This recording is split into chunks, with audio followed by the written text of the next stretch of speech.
Assalamualaikum warahmatullahi wabarakatuh. Nama saya Koirin Sawardani dari kelas 12 IPA 7, nomor absen 8, dari SMA Negeri 1 Depok. Pada kesempatan kali ini, dalam rangka ujian praktek biologi, saya akan menjelaskan struktur tubuh manusia.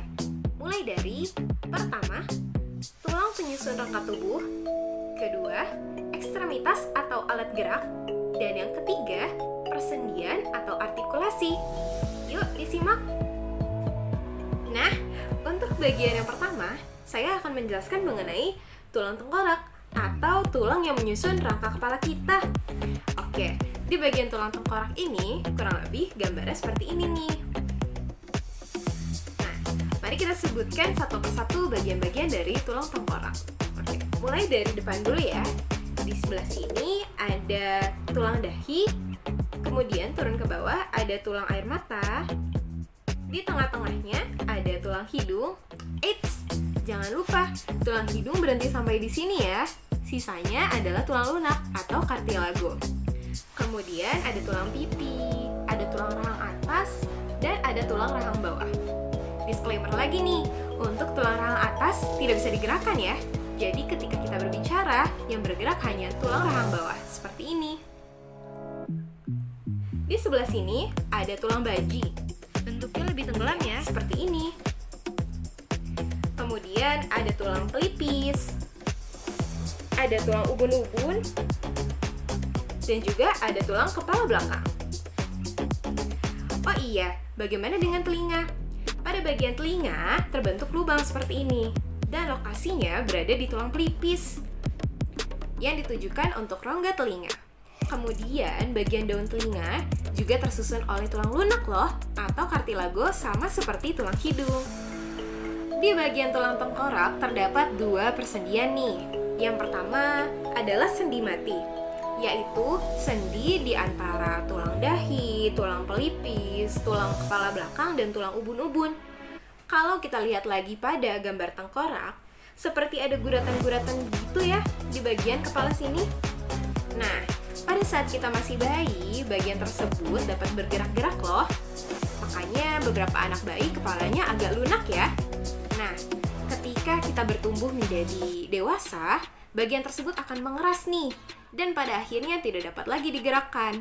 Oleh karena itu, disebutlah bagian ini sebagai sendi mati, yaitu sendi yang tidak dapat digerakkan lagi. Untuk persendian yang kedua, adanya di bagian sini nih, atau disebut juga sendi TMJ, yaitu temporomandibular. Sendi ini serupa dengan sendi engsel yang bisa digeser loh. Nah, sendi ini menghubungkan antara rahang bawah dengan rahang atas atau keseluruhan tulang tengkorak. Nah, pada bagian ini seringkali terjadi gangguan nih. Misalnya dikarenakan kecelakaan atau karena terlalu besar membuka mulut. Akhirnya menimbulkan ketidaknyamanan deh pada penderitanya. Nah, bahasan kita yang selanjutnya adalah mengenai rangka tubuh pada alat gerak bagian atas atau tangan. Untuk rangkanya akan terlihat seperti ini. Yuk, kita bahas satu persatu bagian tulang-tulangnya. Mulai dari bagian atas, di belakang ada tulang pipi yang disebut juga dengan tulang belikat. Kemudian di bagian depan ada tulang selangkah. Kemudian ada bagian gelang bahu yang nanti akan dijelaskan tipe persendiannya. Kemudian ada tulang lengan atas. Kemudian ada bagian siku yang nanti juga akan dijelaskan tipe persendiannya. Di bagian sini ada dua tulang loh. Yang pertama yang sejajar dengan jempol disebut dengan tulang pengumpil, dan yang sejajar dengan kelingking disebut tulang hasta. Kemudian ada tulang pergelangan tangan, tulang telapak tangan, dan tulang ruas jari. Nah, untuk tipe persendiannya, sendi yang pertama ada di bagian gelang bahu, yaitu sendi peluru. Sendi ini memungkinkan bahu kita dapat digerakkan ke segala arah loh. Nah, kemudian di bagian siku ada sendi engsel. Sendi ini hanya memungkinkan siku kita bergerak ke satu arah saja. Kemudian pada bagian pergelangan tangan ada sendi geser yang memungkinkan tulang untuk bergeser satu sama lain. Nah, yang selanjutnya ada sendi pelana. Sendi ini terletak pada pangkal ibu jari dan memungkinkan ibu jari kita bergerak ke dua arah.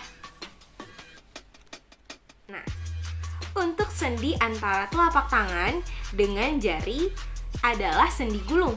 Nah, sendi ini ibarat kata gabungan antara sendi putar dengan sendi pelana. Jadi pada dasarnya sendi ini bisa berotasi, tetapi kemudian sendi ini terbatas rotasinya. Yang terakhir adalah sendi di antara ruas-ruas jari. Sendi ini adalah sendi engsel, jadi hanya memungkinkan jari menggulung ke satu arah saja. Tidak bisa sebaliknya, tidak bisa ke samping. Begitu. Yang berikutnya adalah bagian penyusun rangka badan yang strukturnya seperti ini. Nah, untuk pembahasan yang pertama ada tulang dada yang dibedakan menjadi 3, yaitu ada tulang hulu, tulang badan, dan juga tulang taju pedang yang ujungnya meruncing. Selanjutnya ada tulang rusuk nih. Tulang rusuk sendiri berfungsi untuk melindungi organ dalam seperti paru-paru dan jantung. Nah, dibedakan menjadi 3, yaitu ada 7 ruas tulang rusuk sejati yang menempel langsung dengan tulang dada, ada 3 ruas tulang rusuk palsu yang menempel dengan tulang rusuk sejati nomor 7, dan ada 2 ruas tulang rusuk melayang yang tidak menempel dengan tulang manapun. Untuk tipe persendiannya hanya 1, yaitu sendi kaku, yakni sendi antar ruas tulang rusuk. Yang berikutnya adalah tulang belakang. Tulang belakang strukturnya seperti ini. Yuk, kita bahas satu persatu. Yang pertama, tulang belakang itu terdiri dari 7 ruas tulang leher, 12 ruas tulang punggung, 5 ruas tulang pinggang, 5 ruas tulang kelangkang, dan 4 ruas tulang ekor. Nah, untuk tipe persendiannya hanya ada 2 nih. Yang pertama ada sendi antara tulang atlas, yaitu tulang leher paling ujung, dan juga tulang tengkorak, yakni sendi putar, yang memungkinkan kepala kita berputar ke segala arah kecuali berputar 180 atau 360 derajat ya. Yang berikutnya ada sendi kaku, yaitu sendi antar ruas tulang belakang. Quick disclaimer. Pada video ini, saya juga akan menggunakan pakaian olahraga supaya mempermudahkan untuk menunjukkan bagian-bagian dari struktur tubuh yang akan saya jelaskan. Oke deh kalau gitu, yuk lanjut ke videonya. Yang berikutnya adalah bagian gelang panggul yang strukturnya berbentuk seperti ini. Untuk bagian-bagian tulangnya, yang pertama ada tulang usus atau tulang pinggul, kemudian ada tulang duduk, dan juga tulang kemaluan. Untuk persendian pada gelang panggul sebenarnya adalah persendian antara gelang panggul dengan tulang paha atas. Nah, membentuk sendi peluru yang memungkinkan nanti paha atas dapat bergerak ke segala penjuru. Untuk yang berikutnya kita bahas adalah rangka tubuh alat gerak bagian bawah atau kaki yang strukturnya terlihat seperti ini. Oke, lanjut ke bagian-bagiannya. Ada tulang paha, kemudian tulang tempurung lutut, di bagian depan ada tulang kering yang ukurannya lebih besar, dan di bagian bawah ada tulang betis yang ukurannya lebih kecil.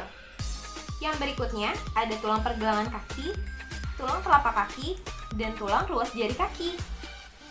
Untuk tipe persendiannya, yang pertama adalah sendi peluru, yaitu antara gelang panggul dengan tulang paha, yang memungkinkan tulang paha bergerak ke segala arah. Kemudian yang kedua, pada tempurung lutut, terdapat sendi engsel, yang memungkinkan kaki bergerak ke satu arah.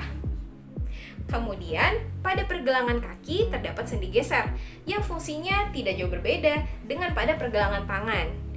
Nah, yang terakhir adalah sendi engsel pada ruas-ruas jari kaki, sama seperti pada ruas jari tangan. Nah, itu saja yang bisa saya jelaskan mengenai struktur tubuh manusia mulai dari rangka, alat gerak, hingga persendian. Kurang lebihnya mohon maaf, semoga bermanfaat untuk kita semua. Wassalamualaikum warahmatullahi wabarakatuh.